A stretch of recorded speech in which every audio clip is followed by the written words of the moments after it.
आणि आता घर कामगारांसाठी एक गुड न्यूज आहे। घर कामगारांना आता दरमहा किमान 9,000 रुपये पगार, भरपगारी रजा आणि मॅटर्निटी लीव्ह यासारख्या सुविधा मिळणार आहेत। घर कामगारांसाठी तयार करण्यात आलेल्या धोरणानुसार कामगारांची कुशल, अकुशल, अर्धकुशल आणि अतिकुशल अशी वर्गवारी करण्यात आलेली आहे। मालक, कामगार संघटना, मध्यस्थ यंत्रणा यांच्यामध्ये झालेले करार सर्वांना बंधनकारक असतील।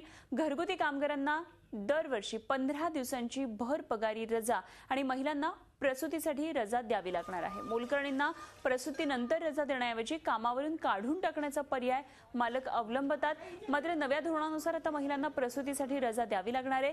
घर कामगारांना या गोष्टींपासून संरक्षण देण्यासाठी केंद्र सरकारने आंतरराष्ट्रीय कामगार संघटनेच्या निकषांनुसार राष्ट्रीय धोरण बनवलेले आहे। घर कामगारांच्या धोरणाचा मसुदा कामगार कल्याण महासंचालकांनी तयार करून तो कामगार मंत्रालयाला सादर केलाय।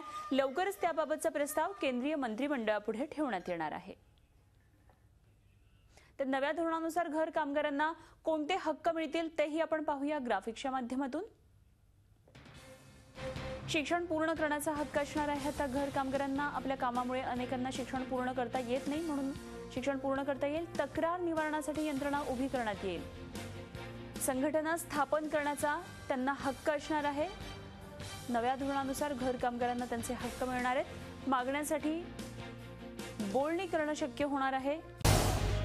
झी 24 तास रहा एक पाऊल पुढे।